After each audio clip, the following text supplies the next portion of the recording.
와, 눈물이 납니다. 버블 붕괴, 고베 대지진, 동아시아 외환위기, 서브프라임 사태, 동일본 대지진, 코로나도 다른 나라보다 더 세게 두드려 맞아요. 이제 한국이 일본을 역전을 합니다. 2015년 국가별 실질임금 한국이 역전, 2018년 1인당 구매력 평가 PPP GDP 역전, 최저임금도 한국에 역전된다고 예상돼요. 기업과 정부는 허발질만 계속해대요. 국민들은 돈 1년에 벌벌벌 떨어요. 엄청나게 아껴요. 와, 이건 눈물 나는 사례들이 엄청 많이 있는데요. 어쩌다가 이렇게 되었는지 원인과 사례를 한번 알아보도록 하겠습니다.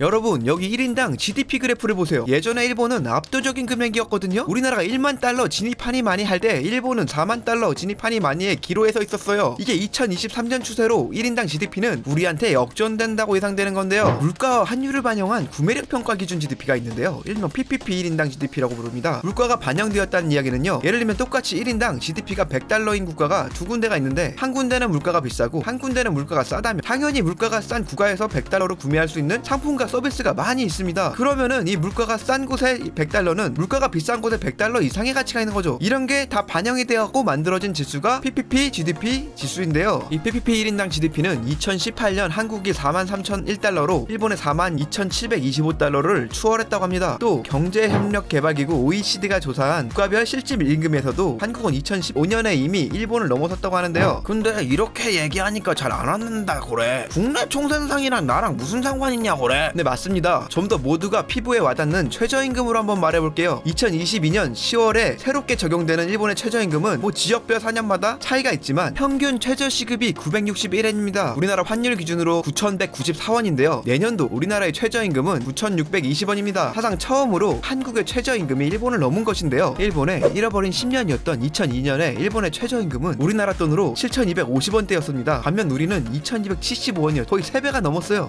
그리고 잃어버린 30년을 막 지나가는 2023년에는 이게 역전이 된다고 하는 겁니다. 이거 우리가 너무 빨리 오른 거 아니냐 그래? 네, 어르신 형님들, 2002년이 월드컵 때문에 엊그제 같으시겠지만요, 솔트레이크 시티 올림픽, 오노, 효순이 미순이 미군 장갑차, 이회창 아들 병역비리, 스티브 유 병역비리가 있던 해입니다. 아주 옛날이에요. 더욱더 충격적인 사실은요, 일본은 이 30년 동안 급여가 그냥 가만히 있던 게 아니라 오히려 줄었습니다. 피크 대비. 버블 붕괴 시절에 사회에서 경제활동을 하던 사람들은 베이비붐 세대였습니다. 당시 경제인구의 대다수는 투자하다가 엄청 크게 되었으니 투자를 안 합니다. 이건 뭐 거의 PTSD가 온 거죠. 여러분, 투자가 이렇게 위험합니다 데스. 돈을 굴리면 안 돼. 은행도 망할지 몰라. 이자도 안 주잖아. 집에 넣어서 안전하게 보관해야 돼 데스. 이런 세대가 현재 노령층이 됐는데 아래 세대들보다 돈이 많습니다. 근데 투자하고 소비를 안 합니다. 당연히 밑에 젊은 사람들이나 중산층의 경제는 잘 안 돌아가죠. 이걸 강제로 아베노믹스 해서 강제로 순환시키려고 하는데 이게 쉽지 않았던 거죠. 이렇게 사회가 활력이 떨어져서 소비도 안 하고 투자도 안 하고 현금만 저축합니다. 미래에는 더욱더 암울해질지 모르니 준비하자는 조심성이 이런 미래의 비관론을 만들었습니다. 여러분, 경제는 심리다라는 말이 있습니다. 경기가 좋아지고 집값이 오르고 주식이 오르면 누가 시키지 않아도 전부 투자를 합니다. 버블 경제 시대는 이랬잖아요. 근데 경기가 안 좋아지면 돈을 안 써요. 근데 그것이 30년이 지속된다면 끓는 냄비 속의 개구리처럼 점점점 포규화됩니다.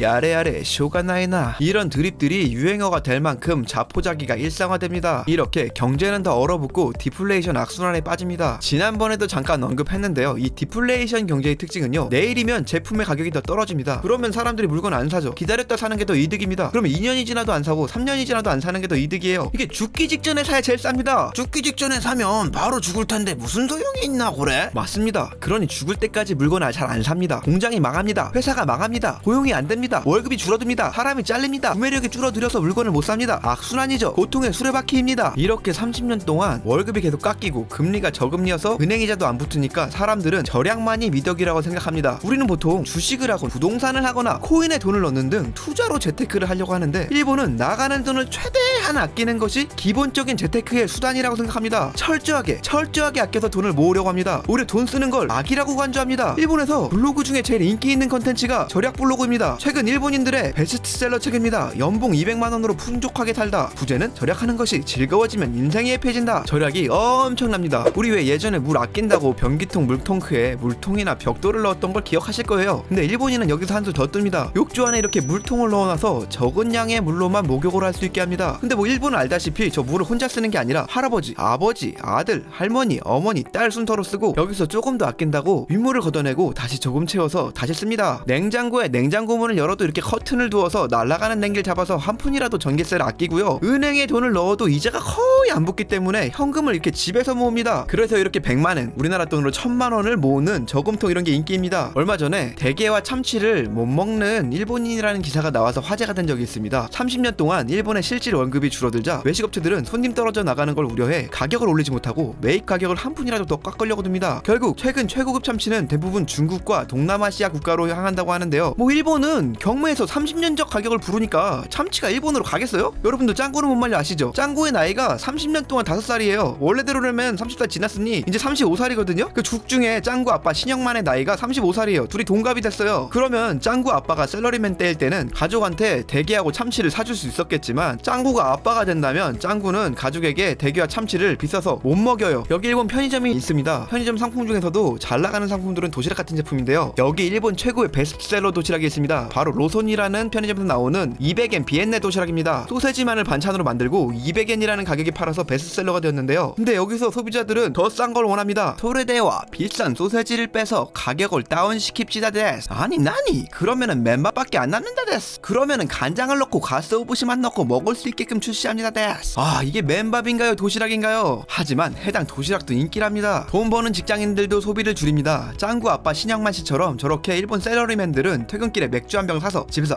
먹는 게 어떤 문화이자 일상의 행복이라고 합니다. 물론 버블 시대는 안 그랬죠. 술집 가서 먹었죠. 그런데 장기 불황으로 경기가 안 좋으니까 밖에서 안 마시고 집에서 마십니다. 여기서 이 맥주를 만드는데 보리 메가를 쓰는데요. 일본은 이 메가에 비례해서 맥주 세금을 매깁니다. 그랬더니 한 푼이라도 아끼는 소비자들을 위해서 보리가 하나도 안 들어간 다이산이라는 제품이 나왔습니다. 세금이 싸서 제품 가격도 싼데요. 이게 히트를 칩니다. 원래는 다이산노 비류라고 해서 제3의 맥주라는 뜻인데요. 이게 뭐 메가가 하나도 안 들어갔으니 맥주가 아니에요. 비류, 맥주라는 말을 못 씁니다. 그래서 제3의 맥주에서 제3만 남아서 다이산이라고 부른다고 하는데요. 이게 그럼 맥주가 아니라 그냥 맥주 맛 알코올 음료죠. 아니 그럼 맥주가 아닌데 굳이 맥주 마실 필요가 있나 그래? 맞습니다. 그냥 달달한 과일 맛 알코올 음료도 인기입니다. 이걸 추아이라고 부르는데요. 마찬가지로 세금이 엄청 낮아서 가격도 매우 저렴합니다. 맥주와 비슷한 도수로 나오는데요. 근데 여기서 더 불황이 30년이나 지속되자 한 푼이라도 더 아끼려는 소비자를 위해서 스트롱제로 줄여서 스토제로라는 제품이 나오게 되는데요. 이게 또 엄청난 히트를 칩니다. 원래 맥주나 다이산, 추아이 같은 거는 도수가 낮아서 적당히 취하려면 두세 캔은 필요한데 한 캔 가격에 도수를 높인 스트롱한 제품이 나온 겁니다. 기존 제품이 3에서 5도라면 이 제품은 9도인데요. 싼 가격에 간편하게 빨리 취하는 문화가 생긴 겁니다. 이게 또 10도부터는 세금이 올라가기 때문에 딱 도수를 9도에 맞춰놨다고 하네요. 이게 또 맛도 달고 가격도 싸고 편의점에서 냉장고에 차갑게 식혀져 있으니 쉽게 접할 수가 있습니다. 짧은 시간에 포금을 하고 싼 가격에 많이 마실 수 있으니 알코올 중독자를 많이 양산하게 되는데요. 이러니까 스토제로는 가난의 음료라든지 다조적인 논란이 많이 나왔습니다. 그러면 히토제로는 뭐가 제로나? 희망이 제로다. 인도인들은 제로를 발명해서 인류 변형에 기여했지만 일본인들은 스토제로를 발명해서 알코올 중독자의 변형에 기여했다. 스토제로는 스트롱한 제로, 즉 강력하게 아무것도 안 낳는 허무한 것이다.